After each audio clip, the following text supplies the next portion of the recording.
My friends, tonight I ask you to join me for a little while in quiet thought. The news has been troubling. At a simple town hall in Minneapolis, a member of Congress, Ilhan Omar, was attacked by someone holding an unknown substance. Now, she was not seriously hurt. For that, we can all be grateful.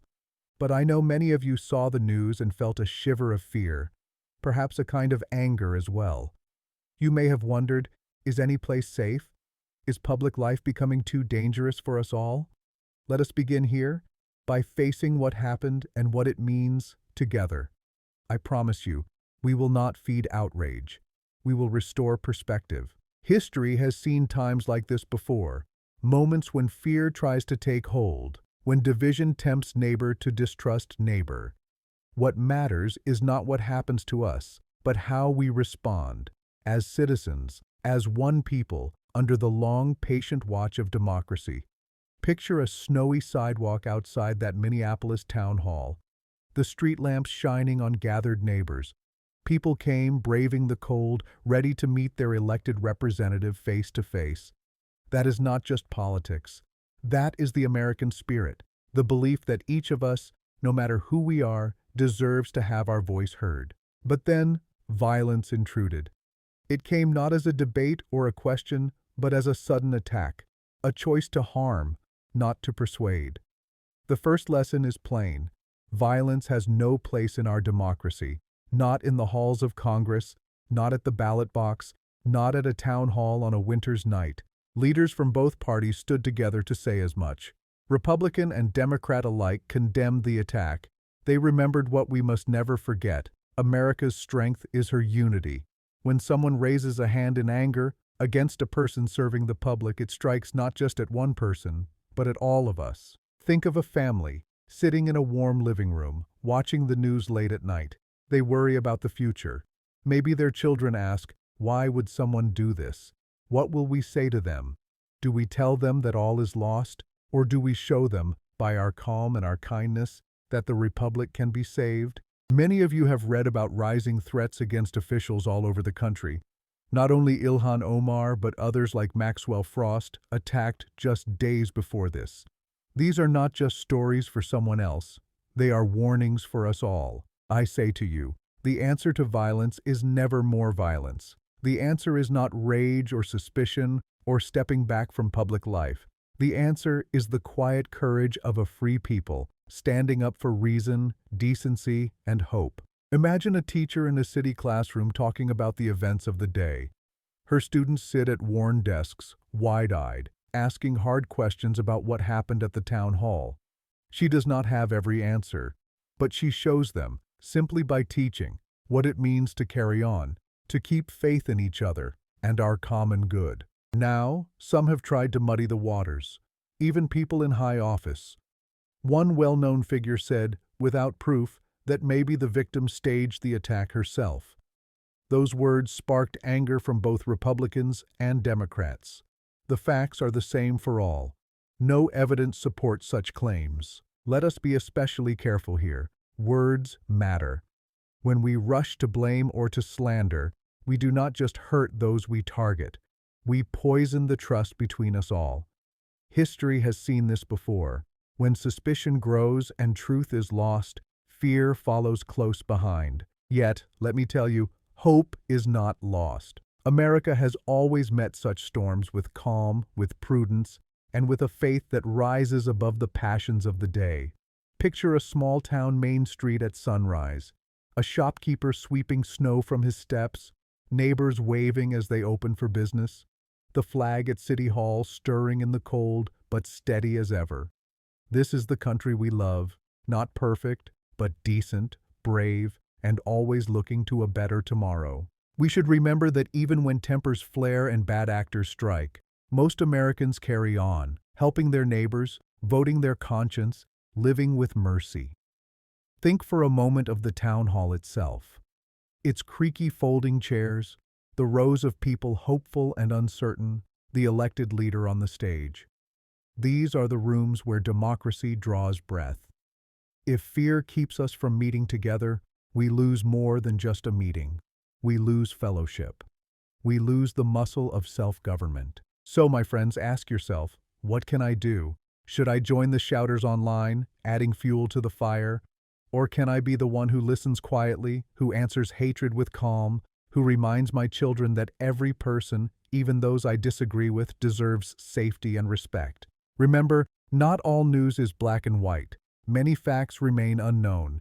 The identity and motive of the attacker, the nature of the substance, even the full effects of what happened. Police are still searching for answers.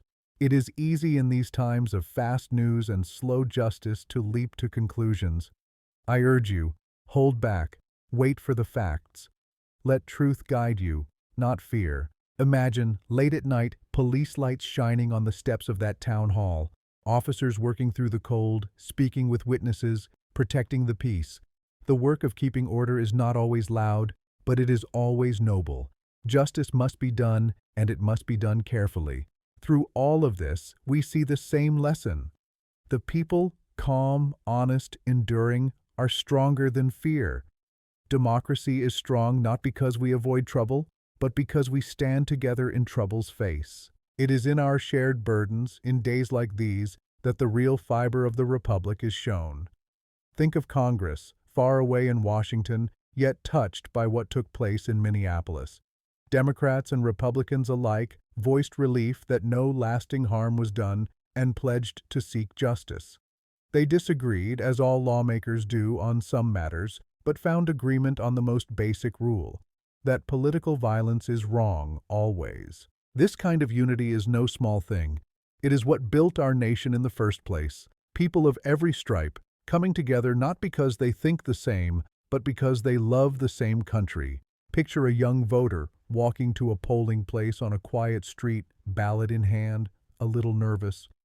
She thinks about all the talk of anger and division, of the dangers that elected officials now face, and yet she votes, not just for a name on a ballot, but for the idea that democracy, with all its flaws and risks, is worth the effort. She stands a little taller as she drops her ballot in the box. She knows that her voice, joined with others, is still the foundation on which our country stands. Picture a courthouse in the heart of a small town, the old clock striking noon.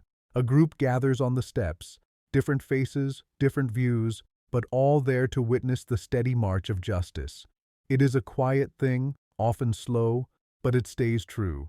It is in these courthouses, as well as in crowded city halls, that the law protects us all against violence and fear. I want you to remember, most Americans, no matter what news stories you hear, are still working hard, still choosing patience over anger.